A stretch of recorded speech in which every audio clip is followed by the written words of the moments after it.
اور ان کے لیے رحمت کی دعائیں کرتے ہیں۔ فرمایا جب بندہ اس تسبیح کو پڑھتا ہے تو اللہ کی رضا کے قریب پہنچ جاتا ہے۔ حضرت اسرائیل علیہ السلام کی طرف سے نرمی کا عالم ہوگا، وہ آپ کی روح کو اتنی نرمی سے قبض کریں گے کہ کوئی تکلیف نہیں ہوگی، بلکہ جیسے ہی ایک نرم ہوا آپ کے جسم کو چھو رہی ہوگی، یہ تسبیح جو آپ نے دن بھر پڑھ کر اللہ کی رضا حاصل کی ہے، آپ کے ساتھ قبر میں نور کی طرح ہوں گے۔ جب آپ قبر میں پہنچیں گے تو یہ نور آپ کے ساتھ رہے گا، آپ کی قبر جنت کے باغات کی طرح روشن کر دے گا اور قیامت تک آپ کے ساتھ یہ روشنی رہے گی۔ یہ تسبیح آپ کی آخرت کو بہتر بنانے کا ذریعہ بنے گی، اور جب آپ قیامت کے دن اللہ کی بارگاہ میں پیش ہوں گے تو یہ تسبیح آپ کے لیے شفاعت کرے گی، اللہ تعالیٰ آپ کو جنت کی نعمت عطا فرمائے گا۔ محترم ناظرین، ایک مرتبہ امیر المومنین حضرت علی رضی اللہ تعالیٰ عنہ مسجد میں تشریف فرما تھے۔ ایک شخص آیا، اس کے چہرے پر خوف، پریشانی اور بے چینی نمایاں تھی۔ اس نے آتے ہی کہا، امیر المومنین رضی اللہ تعالیٰ عنہ، میں نے بہت گناہ کیے ہیں، میرا دل سخت ہو چکا ہے، میری آنکھوں سے آنسو خشک ہو چکے ہیں، مجھے نہ سکون ملتا ہے نہ خوشی میں توبہ کرنا چاہتا ہوں، مگر دل نہیں مانتا، زبان نہیں روتی، سجدہ نہیں بھاتا۔ امیر المومنین، کیا اللہ میرے جیسے گناہگار کو معاف کرے گا؟ حضرت علی رضی اللہ تعالیٰ عنہ نے نرمی سے اس کی طرف دیکھا اور فرمایا، اے بندہ خدا، تجھے کس نے کہا کہ اللہ تجھ سے ناراض ہے؟ کیا تو نے اس رب کو پہچانا نہیں ہے جو بندے کے سجدے سے پہلے اس کے آنسو کو دیکھتا ہے؟ تو اس کے در کا سوالی ہے، اور وہ رب کبھی اپنے در کے سوالی کو خالی نہیں لوٹاتا۔ پھر حضرت علی رضی اللہ تعالیٰ عنہ نے فرمایا، میں نے تمہیں نبی کریم صلی اللہ علیہ وسلم کی ایک بات سناتا ہوں۔ پھر حضرت علی رضی اللہ تعالیٰ عنہ نے فرمایا، میں تمہیں نبی کریم صلی اللہ علیہ وسلم کی ایک بات سناتا ہوں۔ آپ صلی اللہ علیہ وسلم نے فرمایا کہ جب کوئی بندہ رات کی تاریکی میں لوگوں سے چپکے سے اللہ کے در پر آتا ہے اور روتا ہے تو میں فرشتوں سے کہتا ہوں کہ میرے در پر آتا ہے اور روتا ہے، تو میں فرشتوں سے کہتا ہوں گواہ رہو، یہ میرا وہ بندہ ہے جس نے مجھ سے حیا کرتے ہوئے تنہائی میں مجھے پکارا ہے، میں نے اس کی فریاد سن لی، میں نے اس کے گناہ معاف کر دیے ہیں۔ حضرت علی رضی اللہ تعالیٰ عنہ نے فرمایا، تو جس رب نے گناہوں میں ڈوبے شخص کے لیے بھی مغفرت کا وعدہ فرمایا ہے، وہ تیرے لیے کیوں نہیں؟ تو پچھتاتا رہے، تو خوف زدہ ہے، تو اس کی رحمت کو امیدوار ہے، تو سن، تیرے پچھتاوے ہی نے اللہ کا دروازہ کھٹکا دیا ہے۔ بس اب دیر نہ کر، وضو کر، 2 رکعت ندامت کی نماز پڑھ اور سچے دل سے کہہ دے کہ یا اللہ، میں تیرے سوا کسی کا نہیں، میں نے اپنی جان پر ظلم کیا مگر تو رحیم ہے، میں لوٹ آیا ہوں، مجھے اپنا بنا لے۔ اور سن، اگر تیرے آنسو نہ بھی نکلیں تو دل کا ٹوٹنا آنسوؤں سے بھی بڑا سجدہ ہے۔ حضرت علی رضی اللہ تعالیٰ عنہ کی یہ بات سن کر وہ پھوٹ پھوٹ کر رونے لگا، سجدے میں گر پڑا اور روتے روتے کہتا رہا، یا اللہ، میں گناہگار ہوں مگر تیرا در نہیں چھوڑوں گا۔ حضرت علی رضی اللہ تعالیٰ عنہ نے آسمان کی طرف دیکھا اور فرمایا، اے اللہ، یہ تیرا وہ بندہ ہے جو تیرے فضل کا طالب ہے، تو غفور الرحیم ہے، تو معاف کرنے والا ہے، اس کے آنسوؤں کو قبول فرما۔ محترم ناظرین، حضرت ابو امامہ رضی اللہ تعالیٰ عنہ روایت کرتے ہیں کہ نبی کریم صلی اللہ علیہ وآلہ وسلم نے فرمایا، میری امت میں کچھ لوگ ایسے ہوں گے جو قیامت کے دن ان کے گناہ پہاڑوں سے بھی بڑے ہوں گے، زمین کی وسعتوں تک پھیلے ہوئے ہوں گے، آسمان تک بلند ہوں گے، مگر جب وہ اپنے اعمال کے ساتھ اللہ کے حضور کھڑے ہوں گے تو اللہ رب العالمین فرشتوں سے فرمائے گا، میرے ان بندوں کا حساب نہ لو، ان کے گناہوں پر پردہ ڈال دو، ان کے دائیں بائیں کوئی نہ دیکھے، انہیں میرے قریب لے آؤ، ان کے دلوں میں میرے لیے خاص محبت تھی، یہ گناہ تو کرتے تھے مگر جب کبھی میرا نام سنتے ان کی آنکھیں بھر آتی تھی، جب کوئی انہیں میرے رسول کا فرمان سناتا تو ان کے دل لرز جاتے، جب رات کی تاریکی میں تنہائی ہوتی تو ان کے دل مجھ سے ہم کلام ہوتے، جب یہ گناہوں کے بعد ٹوٹتے میری طرف پلٹتے تو میں اپنے عرش سے جھک کر سنتا۔ ان کی آہوں کی آوازیں مجھے محبوب تھیں، ان کی ندامت مجھے محبوب تھی، ان کی آنکھوں سے کے آنسو میرے لیے ان کے سجدوں سے بھی زیادہ قیمتی تھے، ان کے چہرے مٹی پر ہوتے تھے مگر دل عرش کی جانب بلند ہوتے، فرشتے حیران ہوتے کہ یہ گناہگار ہو کر بھی مقرب کیوں ہیں؟ اللہ فرماتا ہے، کیونکہ اس نے میری طرف امید کا در کھلا رکھا تھا، کیونکہ جب بھی بکھرا میں نے اسے سمیٹا، جب بھی ٹوٹا میں نے جوڑا، جب بھی گرا میں نے تھاما، کیونکہ یہ مجھے پکارنا جانتا تھا۔ اے میرے بندے، تو کہاں کہاں نہ گیا، تو نے دنیا کو اپنا سہارا بنایا، تو بندوں کے سامنے جھکا، تو نے وقت کو ضائع کیا، تو نے گناہ سے دل کو کالا کیا، مگر جب تیری دنیا اجڑ گئی تیرے خواب چکنا چور ہو گئے، تیری امیدیں ختم ہو گئی، تب میرے در پر آیا۔ تو نے کہا یا اللہ، تو نے روتے ہوئے کہا یا رب، تو نے رات کے آخری پہر میں سسکتے ہوئے کہا اے میرے رب، میں تھک گیا ہوں، میں ہار گیا ہوں، میں ٹوٹ گیا ہوں۔ تب میں نے تیرے در کی وہ آواز سنی جو زبان پر نہ تھی۔ میں نے عرش سے فرشتوں کو فرمایا اس بندے کو تنہا مت چھوڑنا، میں وہی اللہ ہوں جو توبہ قبول کرنے والا ہوں، میں وہی اللہ ہوں جو توبہ کرنے والے سے خوش ہوتا ہوں، اور جب کوئی بندہ سچے دل سے ایک بار بھی یا اللہ کہتا ہے تو میں عرش سے اس کی طرف متوجہ ہو جاتا ہوں۔ سبحان اللہ۔ نبی کریم صلی اللہ علیہ وآلہ وسلم نے فرمایا قیامت کے دن کچھ چہرے روشن ہوں گے، ان کے گناہ بہت ہوں گے مگر ان کے دلوں میں اللہ کی عظمت کا نور ہوگا، ان کے ہاتھ خالی ہوں گے مگر اللہ کی رحمت ان کے سامنے ہوگی، اور ان سے کہا جائے گا آج تمہیں وہ رب معاف کر رہا ہے جس سے تم شرمندہ تھے، تمہارے وہ آنسو گواہ ہیں جو رات کی تاریکی میں بہے، تمہاری وہ آہیں، تمہاری دلیلیں جو تم نے خلوت میں بھری، تمہاری وہ دعائیں گواہی دے رہی ہیں جو تم نے ٹوٹے دل سے مانگی تھی، تم نے دنیا والوں سے چھپ کر جو آنسو بہائے وہ آج تمہارے حق میں حجت بنے ہیں۔ پھر نبی کریم صلی اللہ علیہ وسلم نے فرمایا اللہ تعالیٰ فرماتا ہے اے انسان، اگر تو زمین بھر کے گناہ لے کر بھی میرے سامنے آ جائے اور میری رحمت سے مایوس نہ ہو تو میں تجھے زمین بھر کر مغفرت عطا کر دوں گا۔ میں وہ اللہ ہوں جو دلوں کے حال جانتا ہوں، میں وہ اللہ ہوں جس کے خزانوں میں کوئی کمی نہیں، میں وہ ہوں جس کے در سے کبھی کوئی خالی نہیں جاتا۔ میں نے تجھے پیدا کیا تاکہ تو میرے قریب ہو جائے، میں نے تجھے عقل دی تاکہ تو مجھے پہچان سکے، میں نے تجھے آزمائش دی تاکہ تو میرے در پر آ جائے۔ اے میرے بندے، تو 1000 بار بھی پلٹے میں تیرے لیے ہوں، میں تجھے ہر بار معاف کرنے والا ہوں۔ محترم ناظرین، حضرت سعد بن ابی وقاص رضی اللہ تعالیٰ عنہ ایک واقعہ قابل ذکر ہے۔ انہوں نے احد کے دن نبی پاک صلی اللہ علیہ وآلہ وسلم کے گرد ڈھال بنا رکھی تھی اور ڈھال بن کر لڑائی کرتے رہے اور ہر تیر کو نبی کریم صلی اللہ علیہ وسلم کے سامنے کھڑے ہو کر روکا۔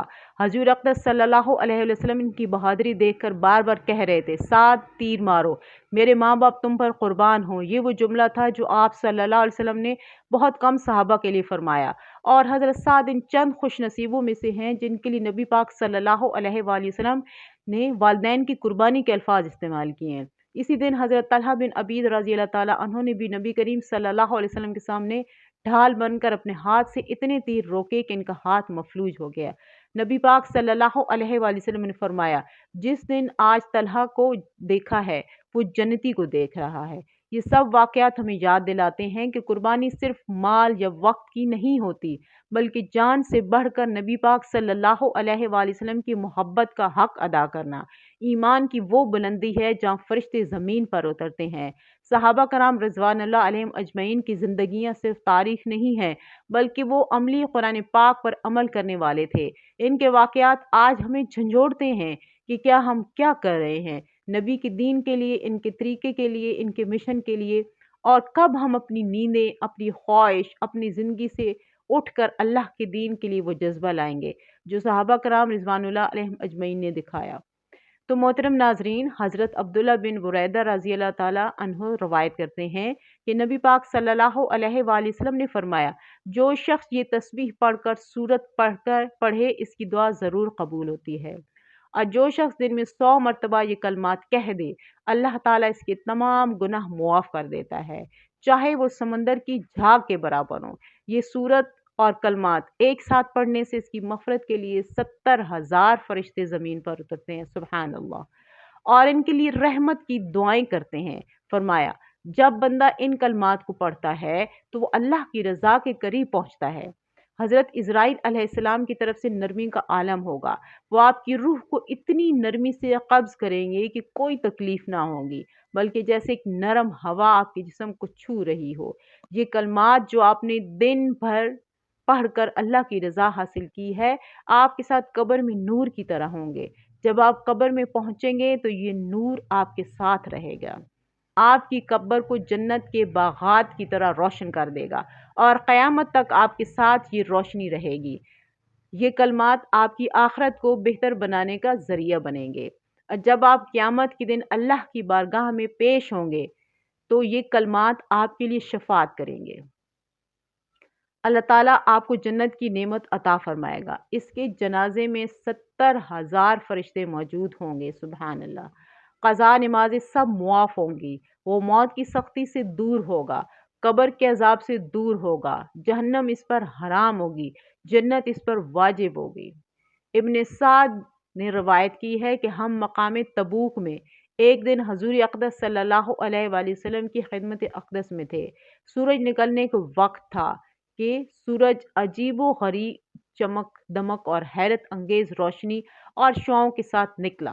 آج کی روشنی ہر دن کی روشنی سے نئی، نرالی، پر نور۔ اس سے پہلے کبھی اس طرح سورج طلوع ہوتے نہیں دیکھا۔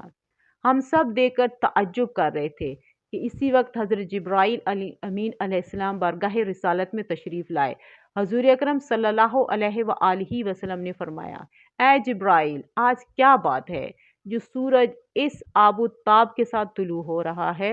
اس سے پہلے ایسا نہیں دیکھا۔ جبرائیل علیہ السلام نے عرض کیا، اس کی وجہ یہ ہے کہ آج معاویہ بن معاویہ جو کہ بڑے صالح اور جلیل القدر صحابی تھے، جس کا مدینہ شریف میں انتقال ہو گیا ہے، تو اللہ تعالیٰ نے 70,000 فرشتے ان کے نماز جنازہ پڑھنے کے لیے بھیجے ہیں۔ آپ صلی اللہ علیہ وسلم نے فرمایا، یہ عزت و تکریم کے لیے کی گئی ہے۔ حضرت جبرائیل امین علیہ السلام نے عرض کی کہ وہ بکثرت سورہ اخلاص رات دن چلتے پھرتے اٹھتے بیٹھتے پڑھا کرتے تھے، اور آپ کی شفاعت اس پر لازم ہو گئی۔ اور اگر فرمائیں تو میں زمین کھینچ کر آپ کے سامنے کر دوں تاکہ آپ بھی ان کا جنازہ پڑھیں اور آپ کی دعائیں مستحبات سے مستفیض ہوں۔ حضور اقدس صلی اللہ علیہ وآلہ وسلم نے فرمایا، بہتر ہے۔ حضرت جبرائیل علیہ السلام نے پر مار کر سب کچھ ہٹا دیا، کوئی چیز درمیان میں حائل نہ رہی، جنازہ آپ کے سامنے آ گیا۔